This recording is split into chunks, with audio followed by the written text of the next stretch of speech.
You're listening to Fox City's Murder and Mayhem, your bi-weekly dose of true crime history in a small rural community of Wisconsin. Hey everybody, welcome to another episode of Fox City's Murder and Mayhem. I am Eric Waltikins. I'm Gavin Schmidt. And Gavin, let's get started with the topic. All right, so just want to say that we're still in the long ago past here. I'll mix it up next time for people who are sick of the long ago past. But this time we got a story called Orson Avery's Lucky Shot. Cool name. Thanks.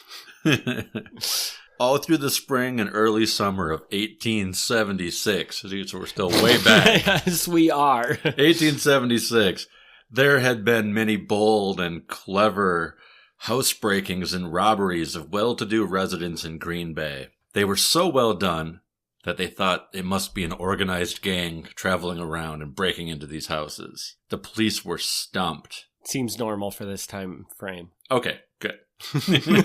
It's 2 a.m. on the morning of June 18th, and Brown County Board Supervisor Orson Avery was suffering from migraines. He groped his way down to the kitchen in the dark for a sedative. On his way back upstairs, he heard someone trying to open the bay window in his parlor. He snuck back up to the bedroom.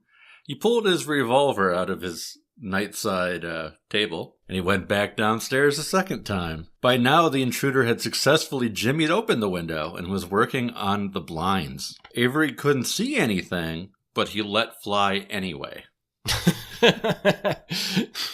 Just for clarification, let fly means He just open shot. fire. Yes, Just open fire. He opened fire. Okay.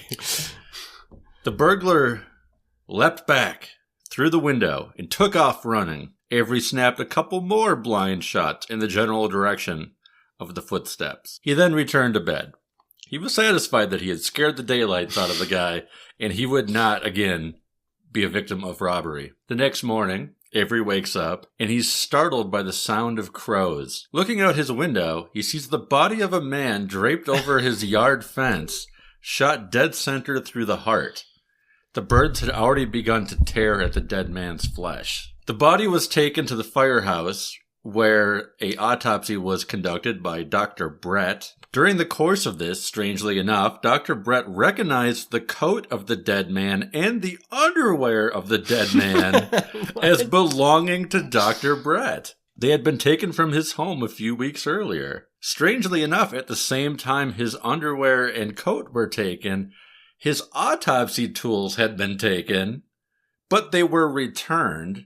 The burglar actually came back to drop them off. So now the previously stolen autopsy tools were being used on the dead burglar, who probably stole them. The victim was identified as a man named Anton Eckel. He lived north of the East River in a neighborhood called Muskrat City. I don't know where Muskrat City is, but I'm guessing it was not a very nice part of town. He was a mason by trade. He had a wife. He had 3 kids. He was rated as a competent man when he was working. Just prior to his death, he had worked aboard a steamer ship.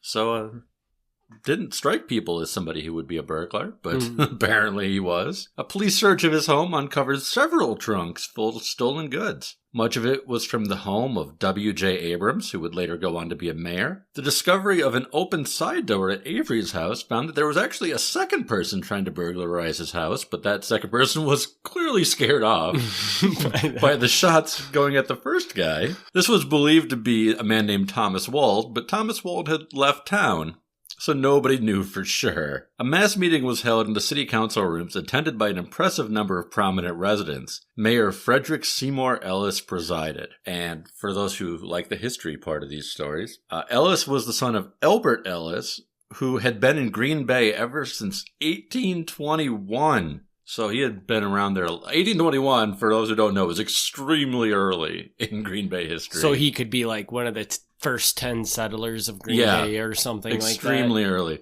And he moved around a little bit, even though he was from Green Bay and his son was the mayor of Green Bay.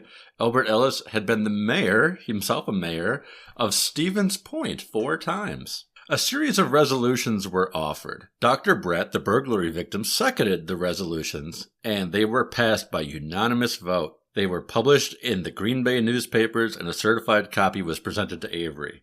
The resolution reads as follows. While human life is precious beyond all estimate, and while all good men do naturally shrink from taking the life of another, still, there are times when in the protection of life, family, or property, it becomes a stern and solemn duty, public as well as personal, for evildoers to be killed. Our esteemed fellow citizen Orson Avery has and is entitled to the sympathy and thanks of the entire community for the summary judgment he inflicted upon the burglar Anton Eckel, while said burglar was forcibly attempting to enter the dwelling of the said Avery, and contrary to the laws of God and man. The killing of said Eckel was not only justifiable, but in this city during the past few months, Mr. Avery would have been unfaithful to his duty as a citizen and neighbor had he not shot Eckel. End quote. So there was actually never a trial per se for this. They just had a meeting and decided, oh yeah, this was a justified killing, and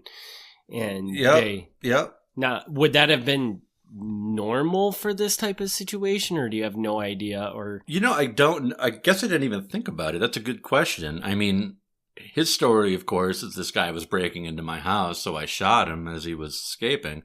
But yeah, I guess, I didn't even think about it. That is kind of just his word. Yeah. I mean, no formal investigation to see or anything like that.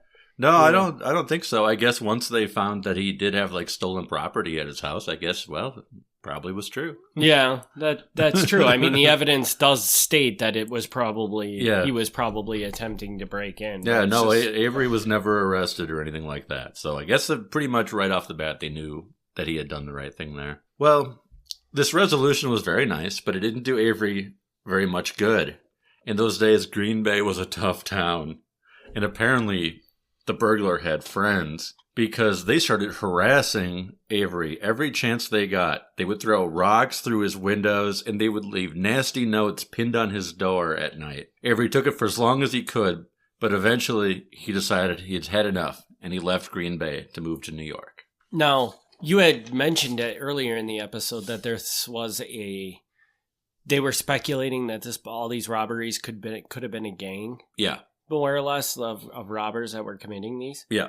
So do you think that these other people possibly could have been the members of that gang? The people bothering him? Yeah, the people that were throwing rocks. Well, that's what the paper thought anyway, yeah. Yeah. And do you know anything along the lines of, did the robberies stop after this gentleman was killed? Or did they... Well... They stopped enough.